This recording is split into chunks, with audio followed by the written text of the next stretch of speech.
This episode of the Cory Morgan Show is sponsored by New World Precious Metals, based right here in Alberta. Years of inflationary money printing and rising debt have decimated the average Canadian savings. Gold and silver are the only currencies that have held their value for thousands of years. Last year saw 30% gains. NWPM offers unique platforms to help protect and grow your hard-earned wealth with gold and silver. Check out newworldpm.com. Hi, I'm Josh Andrus, filling in for Cory Morgan today while he enjoys a vacation. He will be back allegedly next week. I've been told maybe not. You may be dealing with me for another week. I think he's back. I guess I'll find out. I should probably ask Cory. Hey, what do you think, Dave? Joining me today is Dave Naylor. He is the news editor, and we're going to dive into today's top breaking stories. What's going on today? Oh man, you're live for the first time. I am. We are live. Pressure. No swearing. No, you can't. Swearing. No F-bombs. Derek. You don't want to be like Derek on the pipeline because he's pretty well known for. I get complaints about that. Do you get complaints emailed to you about Derek's conduct on the air? Yeah. Oh, it's awful. I will email HR, which is I think Derek. So he'll hear from me directly on his conduct on the air. Anyways, what's going on today in the world? All right, we're doing the news first. We're doing the news first. Before your rant. Yeah. Wow, it's different than Cory. Is it? I didn't know. I don't watch the show. No, neither does. Neither does Derek. The crazy news just continues, Josh. I mean, it's just been a whirlwind. It's on Monday when Trump got sworn in, and it's just gone crazy. So right now the website's leading off with the story on Pierre Poilievre. He was on a Toronto TV station this morning, and the host asked him whether or not he was going to follow Donald Trump's lead and just sort of limit it to two genders, men and a women. Mm.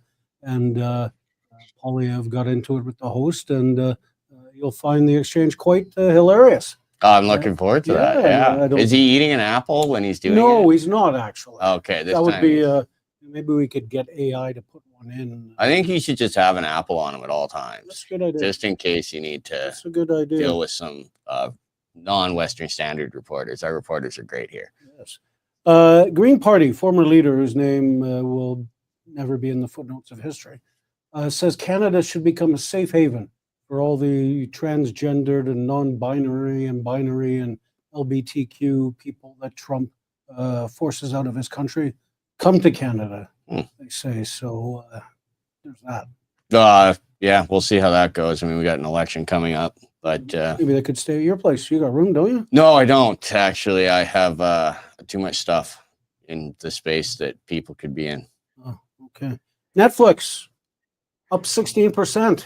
Oh, what's the big storyline there? Well, Netflix and chill is going to cost you more, up 16% because of inflationary pressures. And our Sean Polzer's got a good rundown on how it's sort of like the leading indicator of what's in store for the future. So it's going to take a while for President Trump to get that inflation under control. Another Trudeau cabinet minister has bailed. Sajjan, the former defense minister, has said he's not running in the next election and says politics has just become too caustic. Oh, really? Yeah, it's terrible. I feel so bad for them. So bad for him. So, those poor liberals. Now, speaking of poor liberals, we have lunatic Stéphane Guilbeault. Oh, is he in the news again? Oh, he's in the news. What's he been up to? He never leaves the news. Well, I don't know if you saw. He actually went on a Twitter rant against the Western Standard yesterday. I did see that. I was very impressed with the Western Standard. So it's good to know that at least he reads us. Today he's he knows his beloved carbon tax is on its last legs. Yes. Mark Carney, Chrystia Freeland, they've both said that they will do something with it. And, obviously they're going to remove the carbon or the consumer portion of it and leave the industrial portion. So Guilbeault says he's basically saying Canadians are too stupid to understand that it's not a good thing, and blames Poilievre. Yeah, that's interesting. Because apparently until Poilievre came along, we all loved the carbon tax. I must have missed that. Yeah, I missed that section of life. But apparently it's all Poilievre's fault that we hate the carbon tax. Well, they can't blame Harper for that one because that came after. Yes. Yeah. Interestingly now, Amazon has separated from Quebec. Oh, no. Yeah, which, I mean, imagine that's putting some people in panic. How are they going to get their toilet paper delivered? But I guess they formed a union down there, and Jeff Bezos said, well, okay, screw you, we're out. When There's this great and I don't know if I'm allowed to shout out South Park. There's a great South Park episode on Amazon employees unionizing. If you want some insight into what's going on in Quebec, that'd be a good place to start, I think, at least in my opinion. Premier Legault of Quebec was asked about it this morning as he walked into work, and his only reply was something to do with the Montreal Canadiens game last night. How'd that go? Yeah, so I don't think that's quite what the report was after. And to be honest, I don't know if the Canadians won or lost. So there it is. So yeah, that's the good stuff. Now we're haven't seen Donald Trump today, so there's always hope that he's going to come out and hold a press conference and rewrite all the headlines for the day. Yeah, well, the earlier the better, because you don't want to be here all night. No, right? And he's always late. Right, he was 2 hours late yesterday. And Jason Kenney used to do that. Oh my goodness, he was the worst. And I must admit, Premier Smith is also that way. She's usually a good 10 minutes late. Well, we were on time today, and we're live. I want to point that out. On time live. So that's all I've got to report. I'm going to go back to my desk and listen to make sure you don't swear. I will not swear. I swear that I will not swear. Mom, you're watching. All right. Okay. Well, thank you very much, Dave. Thanks, Josh. Good luck with the show. Appreciate it. I'll get into my monologue now, and I'll let you get back to your desk. Thank you. So thank you very much, Dave. On Monday, Canada got a reprieve, at least momentarily. Inauguration Day came and went without Donald Trump imposing his threatened 25% across the board tariff. Instead, he announced that there would be a review of trade policies, and tariffs might be coming February 1st. Still, this short-term reprieve should be an opportunity for us to prepare a response to try and avoid tariffs entirely. Unfortunately, Canada is in the middle of a political crisis with our own government on the brink of collapse. For Canadians, Trump's threats have exposed deep fractures in an already divided confederation. Last Wednesday, with the tariff threat looming, 9 premiers and recently sort of resigned but is still Prime Minister Justin Trudeau signed a joint suicide pact threatening retaliatory tariffs and other export restrictions if Trump follows through on his tariff threat. Now, who in their right mind would think that this country, with our deteriorating public institutions, a prorogued parliament, paralyzing environmental regulations, and a government that just keeps getting bigger, could actually win a trade war with the United States? It's self-defeating and delusional. Any retaliation, whether it be on auto parts, softwood lumber, or natural resources such as oil and gas, would have a greater negative impact on Canada's economy than it would the United States. Instead of taunts and retaliation, what we should be doing is diplomatically negotiating and finding areas of common ground with the incoming Trump administration. This is exactly what Alberta Premier Danielle Smith was doing, being the lone holdout in the delusional joint statement put out by every other Canadian premier, also signed by Justin Trudeau. This week, she went to Washington, met with American governors, cabinet members, congressmen and women, senators, and talked about the benefits of free trade with our American counterparts. Smith, in stark contrast to our short-sighted politicians in the rest of the country, decided to pull out the charm offensive, talking up the mutual benefits of North American energy security. This is an exceptionally prudent message, given that on Monday, President Trump declared a national energy emergency south of the border, and it's exactly what Smith should be doing. Free trade is a good thing. Think about it this way. The division of labor drives prosperity by allowing individuals and industries to focus on what they do best. Productivity and innovation multiply, creating opportunities for everyone in a well-functioning trade relationship. Countries develop industries organically from the products and services that they are able to create. Natural resource industries, such as agriculture and mining, produce primary products that are then manufactured into products that are then consumed, such as computers and bread. A good business doesn't waste resources trying to make something it can buy more efficiently elsewhere. The grocer doesn't grow the grain or make the bread. Hotel chains don't generate their own electricity. The same principle applies to international trade. When a business practice or trade benefits a country, opening it up to competition only makes it better. Free and open markets push innovation, drive down costs, and deliver more value to consumers.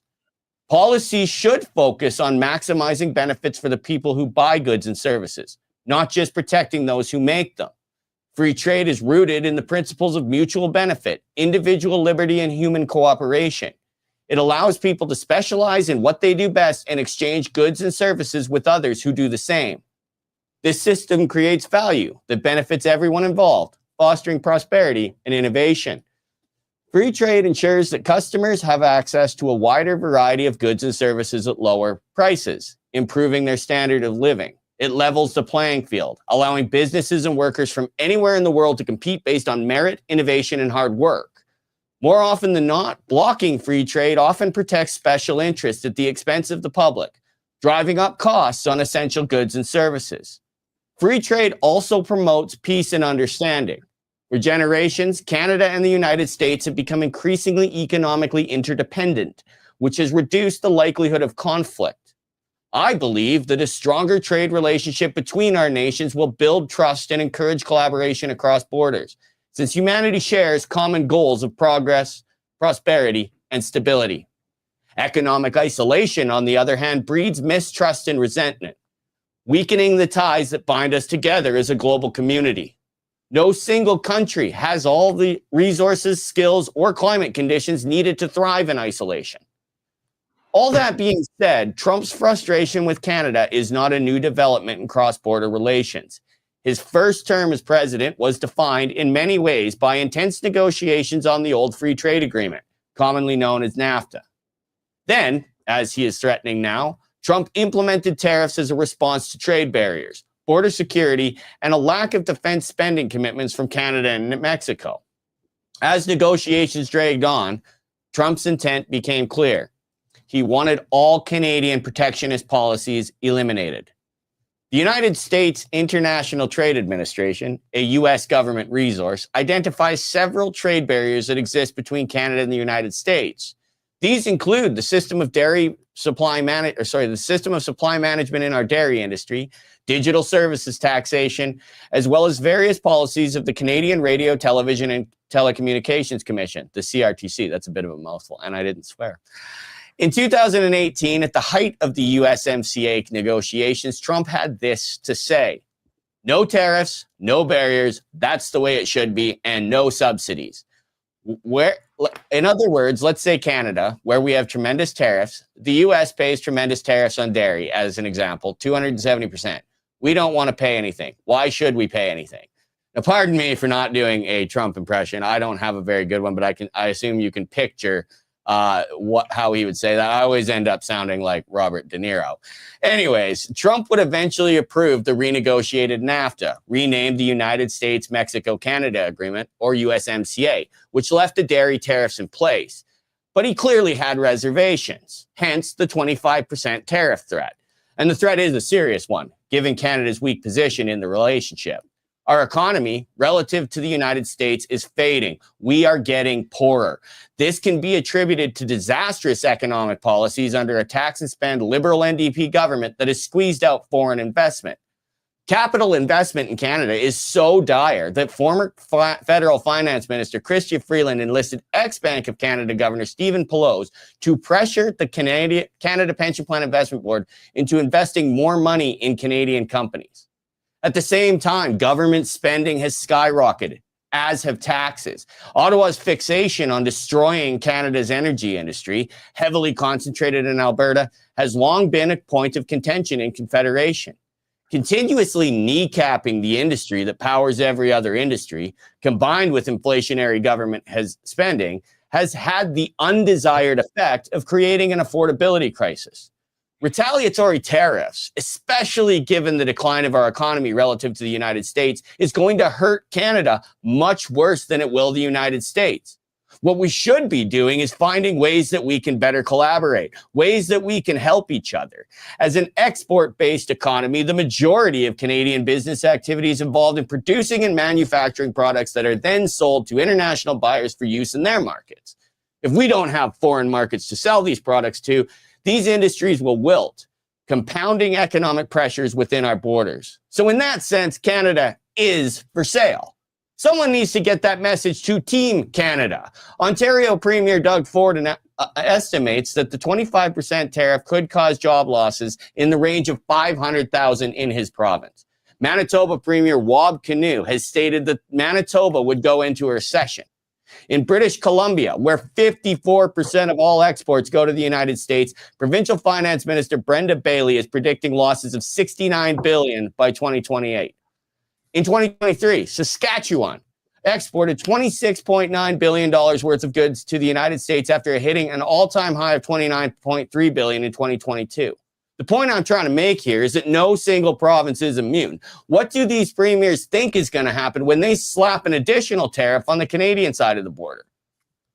Given our current situation, I'd argue that things are going to get dire in Canada way faster than they are in the United States. As I've said, we rely on them much more than they rely on us. So that means that the Team Canada approach, escalate and retaliate, is a bad one. Ford has even gone as far as taunting the president. Chrystia Freeland and Justin Trudeau also thought that taunting Trump was a good idea back in 2016. Note, it wasn't. Not only that, but by wearing a Canada is not for sale hat, Ford sent a clear message to the world that Canada, despite needing access to global markets to maintain our standard of living, is closed for business. Donald Trump has a long memory and a proverbial gun pointed right at our fundamental economic drivers. We need cool heads making these decisions. Taunting the president, as Ford and Trudeau have done, is not going to help ease tensions.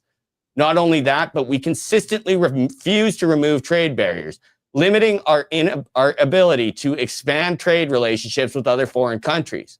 This, in turn, makes us more dependent on the United States and contributes to lagging productivity and limits our ability to grow economically. To make matters worse, our political situation has descended into pure chaos. Facing an internal revolt, Trudeau announced his intention to resign as leader of the Liberal Party and Prime Minister once the Liberals select his replacement. While the Liberals iron out internal divisions, Parliament has been prorogued until March the 24th. So while we have a trade situation quickly descending into an unwinnable trade war, we also don't have a functioning government. All the opposition parties, including Jagmeet Singh's New Democrats, have made it clear that they will vote to oust the minority Liberals at the earliest opportunity. It remains to be seen whether or not the political calculus by the premiers on joining Trudeau's Team Canada will work out in the long run. The Prime Minister's unpopularity has a tendency to rub off on those he's closely associated with. Our lame duck Prime Minister has even gone ahead and appointed an 18-member Canada-U.S. Relations Committee, a crack team of politicians and diplomats that include Canada's U.S. Ambassador, Kristen Hillman, and other former premiers, Jean Charest, Stephen McNeil, and the other half of the Trudeau-Notley alliance, Rachel Notley. That's right. The woman who was unceremoniously voted out of power by Albertans in 2019 and failed at her redemption bid for the Premier's chair in 2023 is Alberta's representation. Remember when she was trying to convince everybody that she wasn't the other half of the Trudeau-Notley alliance? Well, that ship has clearly sailed. No one should be surprised that Smith drew a line in the sand, especially when the Prime Minister is appointing political opponents of hers to high-profile positions. Also, the view that Smith's actions serve as a betrayal, while at the same time calling for the country to sacrifice our economy for some twisted idea of postmodern patriotism, is unacceptable. Unlike the rest of the country, I am not comfortable following Justin Trudeau into a trade war with the United States, a country far more powerful than ours. I know the devastation that comes with the recession. People lose their jobs, families fall apart, and if we can avoid that somehow, I know that I would be grateful. And I know that our viewers don't want to see a recession either. And if not agreeing to a suicide pact makes Albertans traitors, then what hope do we have to maintain national unity as our economic situation deteriorates? Are we just supposed to shut up and go along as our Prime Minister drives our economy off a cliff? I'm not. I want free trade. I think we should have a barrier-free relationship with the United States. I think that our exporters should have access to American markets and that our consumers should be able to purchase American products. I believe that our national economy, as our cattle and energy industries have proven, can compete with the United States. And the more competition, the better the product. If putting the prosperity of Albertans before the ambitions of a federal government that has consistently attacked the livelihoods of my friends and family makes me a traitor, then so be it. I do not want to go through another recession, especially if it's self-inflicted. And if our country was stronger economically, I might be more inclined to believe the rhetoric that Canada's response needs to be strong and we need to show that we are a force to be reckoned with. But we're not. And we won't be as long as the Liberal NDP alliance is still running the show in Ottawa. I think we should be trying to find ways to eliminate barriers to trade with a market that wants the goods that we specialize in producing. If we don't, we will continue to get poorer and poorer, watching the world thrive around us. In my mind, the solution is obvious. What we really need is an election. Political paralysis is only going to deepen economic pain. And a strong approach from Team Canada here is going to hurt Team Canada. Canadians deserve a say. We should get to vote on the best path forward instead of blindly following a Liberal government that has lost control of its own party. We need an election so that a new government with a fresh mandate from the people can advocate for Canada for what we want and what we ask for. We need an election so that we can engage in a peaceful academic debate about the most important relationship that our country has. It's almost poetic, isn't it? Democracy is the key to avoiding the potentially disastrous trade war with Canada's largest trading partner. Unfortunately, we're stuck with a Liberal government that seems determined to take Canada down with them. It's frustrating. Anyways, my next guest was born and raised in Newfoundland. After earning a degree in agriculture from the University of Guelph, he worked in various agricultural jobs in Ontario, Newfoundland, and British Columbia before moving to the Red Deer area in 1999 as an insurance broker, providing financial security advice and products to small businesses.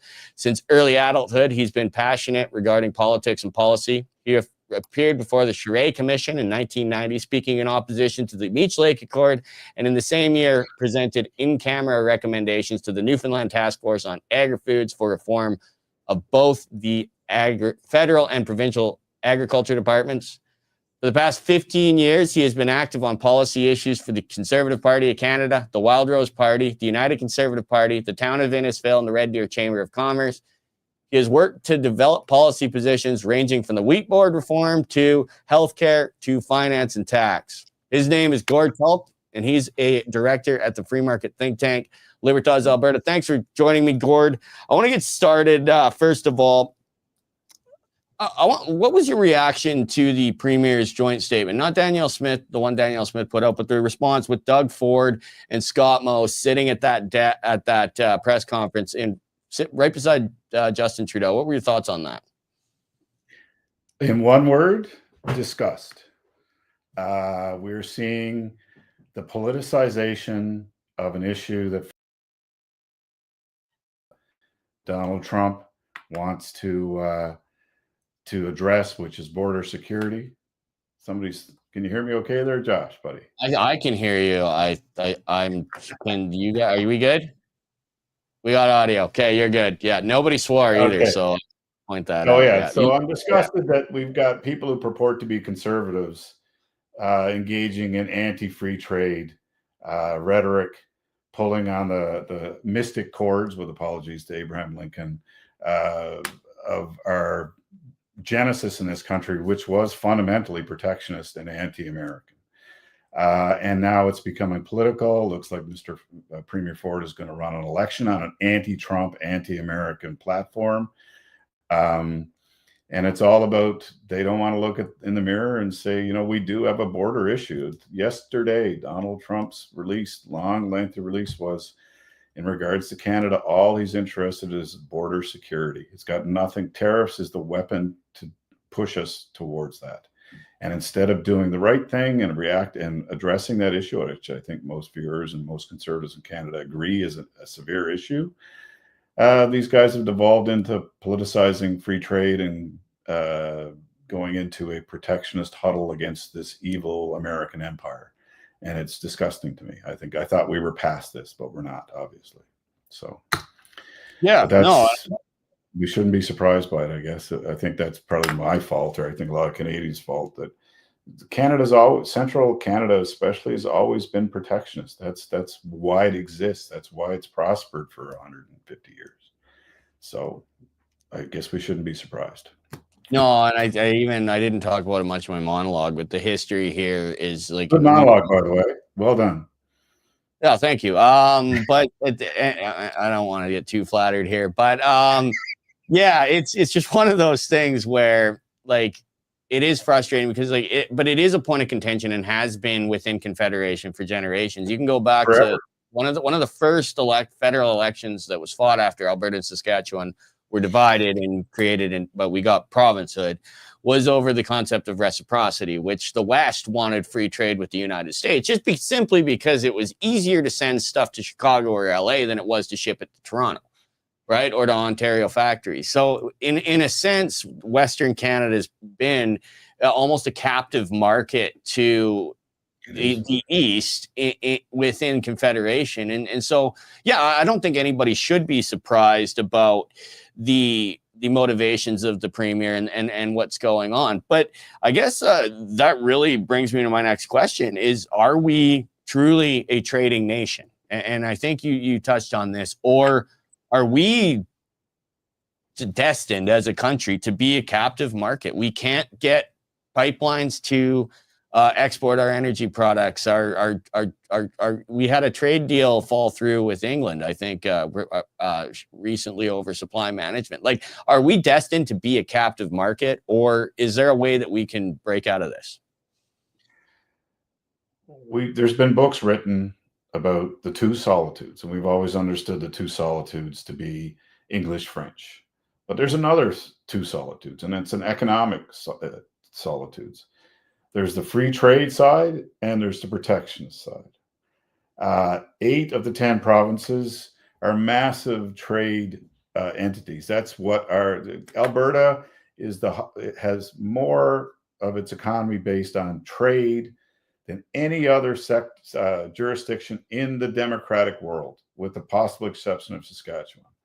We have a trade surplus with the United States that is double the next largest jurisdiction, which is China. Okay. Most of Canada, 8 of 10 provinces, trade is why we exist. But in a significant segment of Ontario and Quebec, Montreal and Eastern Townships, and Southern Ontario, their raison d'etre from the beginning in Canada was to be the provider of materials and services to the captive market that they had in the rest of Canada. Natural trade flows in North America are north-south, not east-west. Almost by definition, Canada is anti-free trade just in its geography, because the natural trade routes are north-south, just as our migratory trade routes are north-south. I'm going to guess that Cory is somewhere south of Alberta. He's not east of Alberta, or west of Alberta. So we've always fought against that natural gravitational flow of economics. So here we are, again, Ontario and Quebec fighting gravity, if you will, and co-opting the mystic chords of our anti-Americanism, xenophobia that many people in this country still share. And I thought these battles were over with FTA. You mentioned some elections about Alberta trying to get better trade access. I'm old enough to remember, and I suspect most of the viewers of this program remember the FTA battles with John Turner and Brian Mulroney. And we thought that, that battle had been won, but clearly it has not. And clearly Ontario still sits behind and prospers only, in a broad sense, in sectors that are protected. Communications, air transportation, banking, insurance, supply management. And all of those sectors are crushing and stunting our productivity growth. And that's why we are in decline as a country. This is the real fundamental thing. We are declining as a country because we cannot break free from the anti-free trade paralysis that exists in central Canada. And that you've got guys like Premier Moe and others signing on to that, falling back into that toxic rhetoric, is a travesty and may ultimately tear this country apart. So I think that's part of it too. Is like it's exposed. Like we knew these fractures were here. We knew there was division within Confederation, but the way that the East is almost reacted as if standing up for the interest and understanding that, hey, even if we retaliate, it's going to hurt us worse than it's going to hurt the East, or it's going to hurt the United States, just based on how much we rely on them for trade. But also, like, and you mentioned the migratory patterns, and I know, like, all four of my grandparents were born in Alberta, but I believe they all four, their families immigrated from the United States. And so you do have, in a way, a different culture here. But I do want to talk about the border security and defense spending. First of all, let's start with border security. We've obviously seen the government of Canada and the government of Alberta and Saskatchewan take some actions. Do you think what they're doing is enough to alleviate some of the pressures between Canada and the United States, at least on the border security angle? We'll get into defense spending after, but let's just focus on that right now. I very much welcome whatever efforts the provinces take towards securing the border as much as they can.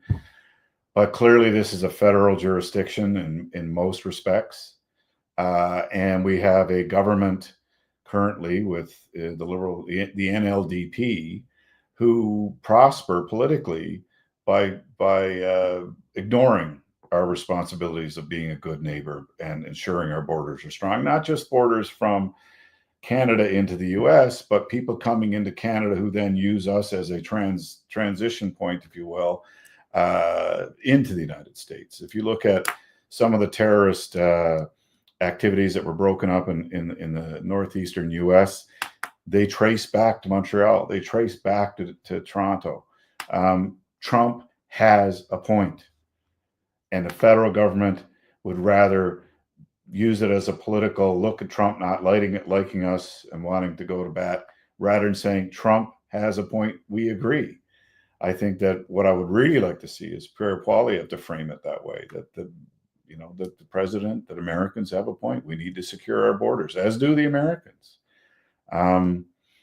And along with whatever activities our province and other provinces do to work against or what the Liberal governments have been letting go, I think we may get some accommodation from President Trump. And I think President Trump has already backed off substantially from what he said he was going to do. It didn't happen on day one. He's talked about gradual tariffs. It's not till February 1. And he's taken defense off the table already. He's only talking about border security now. So, yeah, but I'm all about things too. Don't get me wrong. I think we should be proactive on the defensive side. I think we need to don't wait for Trump to come at us with another threat in regards to defense. Say, yeah, we're committed to properly defending our borders. Well, and I think that kind of goes to the point, and this will tie in with my next question as well. We've seen instances widely reported of Chinese, I believe it's military submarines within the area of Greenland and off the borders of Greenland. And I think that kind of brings, like, there's a lot going on here, obviously, with the tariffs, and this is a very complex negotiation. Or maybe it's not a negotiation. Maybe Trump is serious. I personally do think that most of Trump's posturing has been trade negotiation. I think he does want free flow of borders, but his point on military spending with Greenland is that Denmark isn't doing enough to monitor Danish borders to foreign interference, and just given I think there's a transatlantic cable that goes in that area as well. They're not defending it very well. I was wondering if you could comment on that and just kind of talk about the motivations that Trump's bringing to the table. Why is he turning the temperature up, and what military what commitments can we make as a country to kind of, like you said, be proactive? Well, let me first frame it from an American's perspective, though I'm not an American. Maybe with the exception of Israel, no country has a bigger target on its back than America does. And if a lot of what Trump is proposing to do in the future from a Jacksonian standpoint, from an American greatness standpoint, putting America front and center on the stage, he's right to be concerned about securing his borders, securing his interests. And those borders don't start at Coney Island. Those borders extend far out into the ocean and protecting American interests. And we are a big, big part of that. We share the longest border with them. We, as a country, have the largest coastline in the world by a very large margin. We have more territorial maritime waters than any other country on earth. We're 40 million people. We need the United States to work with us to defend those things to a much better degree than we have. And we completely ignored that. And it's entirely understandable that President Trump would make gestures toward Greenland and call us out on our lack of prioritizing defending our borders and working with the United States to increase and maintain that defense. So again, Trump has a point. Trump often has a good point. He always, very often, ill frames it, alarms people, upsets people, causes a lot of unexpected responses. His talk on tariffs has stirred up this whole Canadian two solitudes issue. I don't think that was his calculation when he said those things.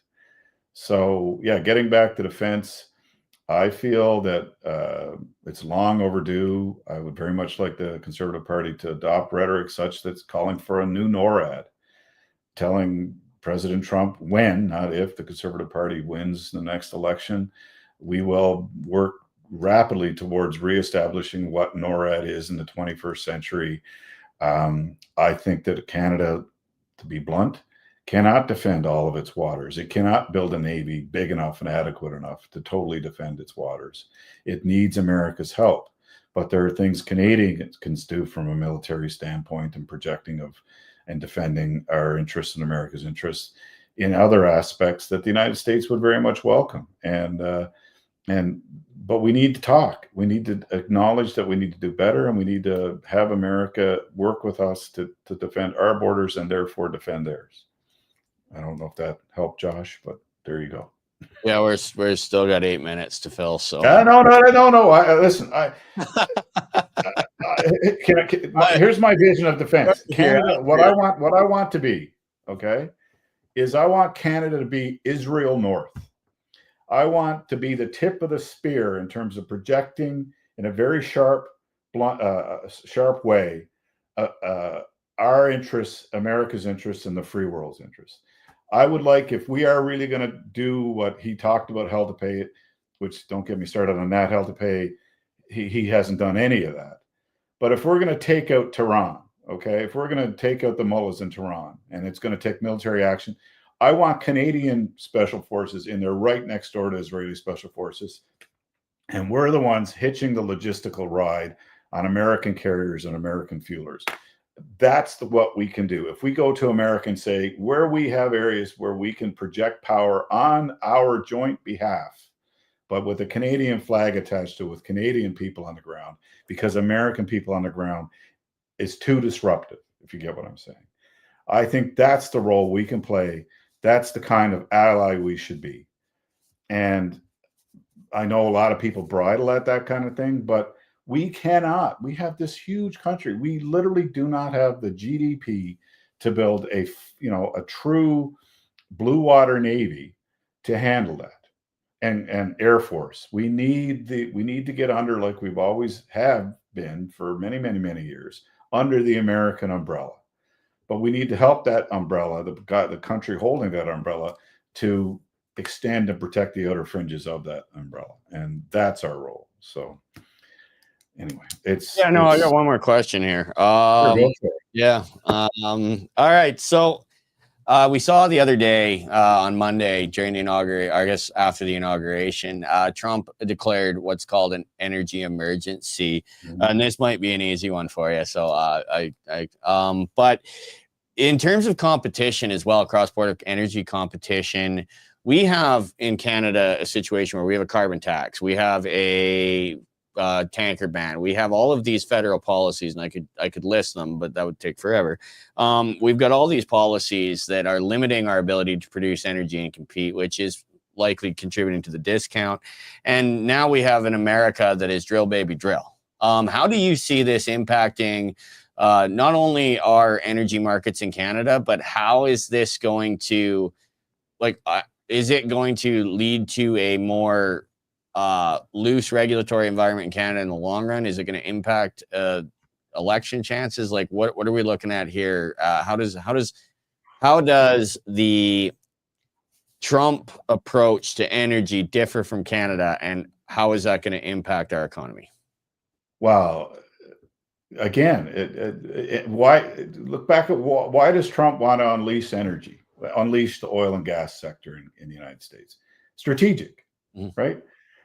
You can chart the power flexing and the power brokering of our enemies to the price of oil. When the price of oil is high, they become stronger.